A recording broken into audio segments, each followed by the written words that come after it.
E vem conferir uma análise do capítulo 3 de Fairy Tail Refantasy.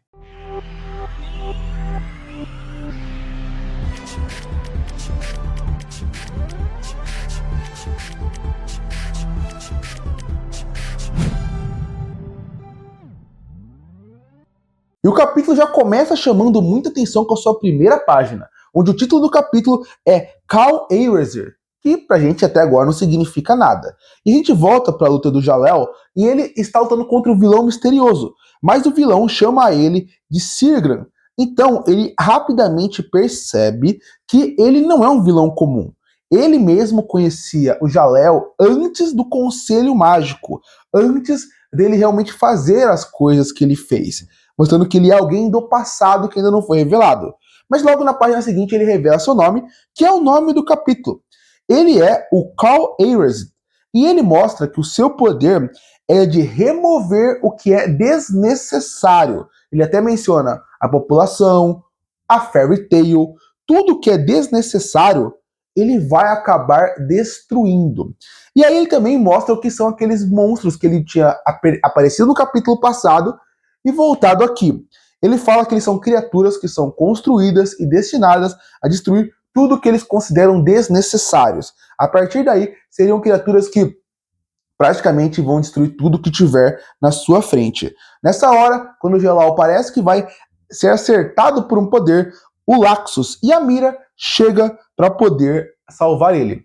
Logo depois desse comunicado de se apresentar para o mundo, para a gente quem ele é, Call acaba falando que ele vai sair de cena. Nessa hora tem uma cena bem engraçada, onde a Erza salva o Jal-El, e logo depois aparece no cantinho o Natsu e o Gray sacudindo ele, falando: você é uma donzela indefesa.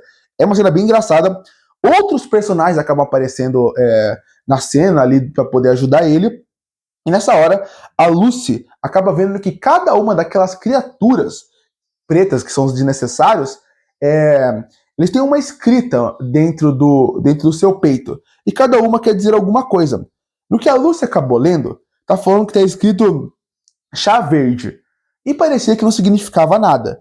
Só que cada uma daquelas criaturas tinha uma escrita diferente. Uma estava escrito água, outra estava escrito raio, fogo. Inclusive, tem uma escrito gato, que inclusive acaba assustando o Rap. Porque o que isso quer dizer ali? Quer dizer que aquela criatura que tem o seu nome escrito, quer dizer que ele tem uma afinidade maior àquela magia. Então aquela magia não vai funcionar com ele. A partir daí já mostra uma dificuldade da luta, porque ela pode ser a fraqueza de um daqueles guerreiros da Fairy Tail. Cada um tem um poder, tem um que é água, tem um que é fogo. Então isso é interessante, inclusive tem até alguns que são de dano físico.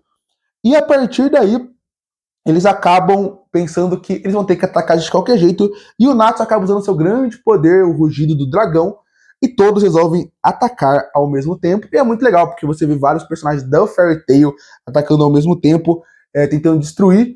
O Laxus ajuda, e aí por último aparece o Makarov. Makarov, que obviamente é um dos mais fortes, acaba destruindo toda aquela área e falando que a gente tem que resolver o mais rápido possível.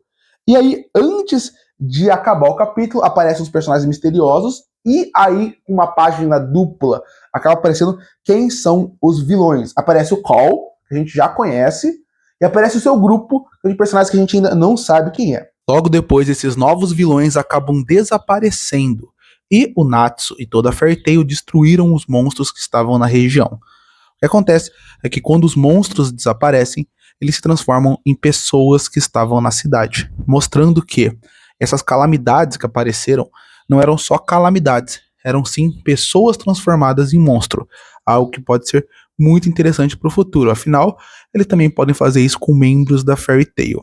Logo depois eles ficam em dúvida do que está acontecendo e o capítulo se encerra. E nesse capítulo eu só conseguia pensar como é bom voltar pro mundo de Fairy Tail, como é gostoso e como é divertido. E foi mais um capítulo disso. Ele não foi um capítulo incrível, não foi um capítulo maravilhoso, vale destacar. É um capítulo que só vai ter 10 capítulos, então a partir daí a gente já tá quase na metade, então as coisas vão se resolver mais rápido. Mas é o que eu pensei, se eu querer muita complexidade de um mangá, de um anime, que vai ter 10 capítulos só, num arco inteiro, não é esperar tanto. Vai ser um conflito rápido, vai ser um conflito básico, realmente é um conflito de comemoração dos aniversários de Fairy Tail. você vai ver seus personagens preferidos lutando de novo. E talvez apresentando alguma coisa para um futuro, talvez. Eu achei divertido mais uma vez. Achei divertido. Tá sendo simples, tá sendo básico, mas tá sendo objetivo e tá sendo principal no que eles querem, que é reviver Fairy Tail no sentido de se sentir aquilo. Por isso também que o destaque principal desse arco tá sendo o Makarov, o Laxus e a Mira. Porque eles querem realmente pegar o começo de Fairy Tail e usar isso como base aqui. Acho interessantíssimo. E interessantíssimo, mais um bom capítulo de se ler de Fairy Tail. Curte e fortalecer o canal, se inscreve para não perder os próximos vídeos. E aí, o que achou do novo capítulo de Fairy Tail? Comenta aqui embaixo. Eu volto, próximo vídeo.